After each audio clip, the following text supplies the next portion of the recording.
அதிகாரம் 19.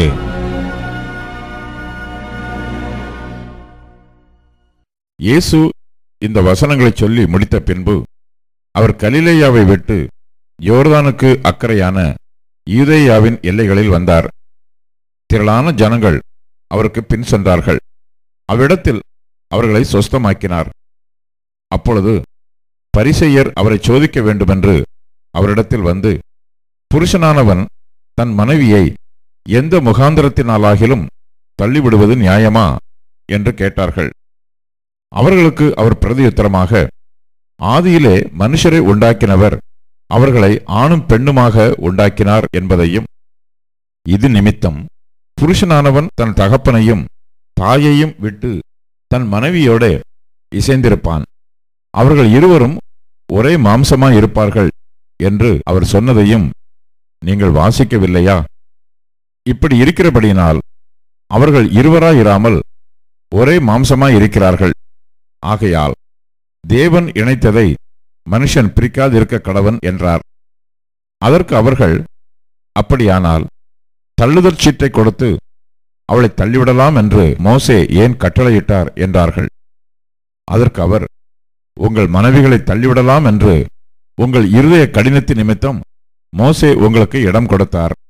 ஆதி முதலாய் அப்படி இருக்கவில்லை. ஆதலால் எவனாகிலும் தன் மனைவி வேசித்தனம் செய்தது நிமித்தமே அன்றி அவளை தள்ளிவிட்டு வேறொருத்தியை விவாகம் பண்ணினால் அவன் விபச்சாரம் செய்கிறவனாய் இருப்பான்.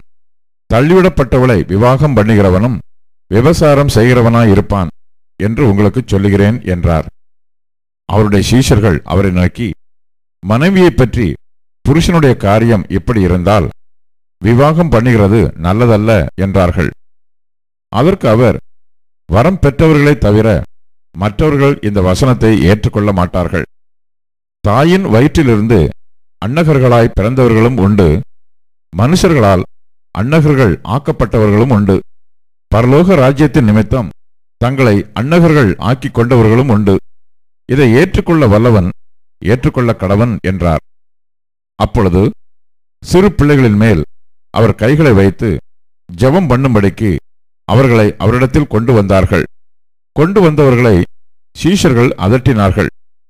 இயேசுவோ, சிறு பிள்ளைகள் என்னிடத்தில் வருகிறதற்கு இடம் கொடுங்கள், அவர்களை தடை பண்ணாதிருங்கள், பரலோக ராஜ்யம் அப்படிப்பட்டவர்களுடையது என்று சொல்லி அவர்கள் மேல் கைகளை வைத்து பின்பு அவ்விடம் விட்டு புறப்பட்டு போனார். அப்பொழுது ஒருவன் வந்து அவரை நோக்கி, நல்ல போதகரே, நித்திய ஜீவனை அடைவதற்கு நான் எந்த நன்மையை செய்ய வேண்டும் என்று கேட்டான். அதற்கு அவர், நீ என்னை நல்லவன் என்று சொல்வானேன்? தேவன் ஒருவர் தவிர நல்லவன் ஒருவனும் இல்லையே. நீ ஜீவனில் பிரவேசிக்க விரும்பினால் கற்பனைகளை கைக்கொள் என்றார். அவன் அவரை நோக்கி, எவைகளை என்று கேட்டான். அதற்கு இயேசு, கொலை செய்யாதிருப்பாயாக, விபசாரம் செய்யாதிருப்பாயாக, களவு செய்யாதிருப்பாயாக, பொய்ச்சாட்சி சொல்லாதிருப்பாயாக, உன் தகப்பனையும் உன் தாயையும் கனம் பண்ணுவாயாக, உன்னிடத்தில் நீ அன்பு கூறுவது போல பிறனிடத்திலும் அன்பு கூறுவாயாக என்பவைகளையே என்றார். அந்த வாலிபன் அவரை நோக்கி, இவைகளையெல்லாம் என் சிறு வயது முதல் கை கொண்டிருக்கிறேன், இன்னும் என்னிடத்தில் குறைவு என்ன என்றான். அதற்கு இயேசு, நீ பூரண சற்குணனாய் இருக்க விரும்பினால் போய் உனக்கு உண்டானவைகளை விற்று தரித்திரருக்கு கொடு, அப்பொழுது பரலோகத்தில் உனக்கு பொக்கிஷம் உண்டாயிருக்கும், பின்பு என்னை பின்பற்றி வா என்றார். அந்த வாலிபன் மிகுந்த ஆஸ்தி உள்ளவனாய் இருந்தபடியால் இந்த வார்த்தையை கேட்டபொழுது துக்கமடைந்தவனாய் போய்விட்டான். அப்பொழுது இயேசு தம்முடைய சீஷர்களை நோக்கி, ஐஸ்வர்யவான் பரலோக ராஜ்யத்தில் பிரவேசிப்பது அரிதென்று மெய்யாகவே உங்களுக்கு சொல்லுகிறேன். மேலும் ஐஸ்வர்யவான் தேவனுடைய ராஜ்யத்தில் பிரவேசிப்பதை பார்க்கிலும் ஒட்டகமானது ஊசியின் காதிலே நுழைவது எளிதாயிருக்கும் என்று உங்களுக்கு சொல்லுகிறேன் என்றார்.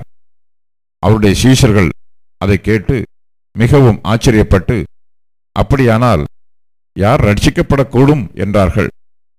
இயேசு அவர்களை பார்த்து, மனுஷரால் இது கூடாதுதான், தேவனாலே எல்லாம் கூடும் என்றார். அப்பொழுது பேதுரு அவரை நோக்கி, இதோ நாங்கள் எல்லாவற்றையும் விட்டு உம்மை பின்பற்றினோமே, எங்களுக்கு என்ன கிடைக்கும் என்றான். அதற்கு இயேசு, மறுஜென்ம காலத்திலே மனுஷகுமாரன் தம்முடைய மகிமையுள்ள சிங்காசனத்தின் மேல் வீற்றிருக்கும் போது என்னை பின்பற்றின நீங்களும் இஸ்ரவேலின் 12 கோத்திரங்களையும் நியாயம் தீர்க்கிறவர்களாக 12 சிங்காசனங்களின் மேல் வீற்றிருப்பீர்கள் என்று மெய்யாகவே உங்களுக்கு சொல்லுகிறேன். என் நாமத்தின் நிமித்தம் வீட்டையாவது, சகோதரரையாவது, சகோதரிகளையாவது, தகப்பனையாவது, தாயையாவது, மனைவியையாவது, பிள்ளைகளையாவது, நிலங்களையாவது விட்டவன் எவனோ அவன் 100 அத்தனையாய் அடைந்து நித்திய ஜீவனையும் சுதந்தரித்துக் கொள்ளுவான். ஆகிலும் முந்தினோர் அநேகர் பிந்தினோராயும், பிந்தினோர் அநேகர் முந்தினோராயும் இருப்பார்கள் என்றார்.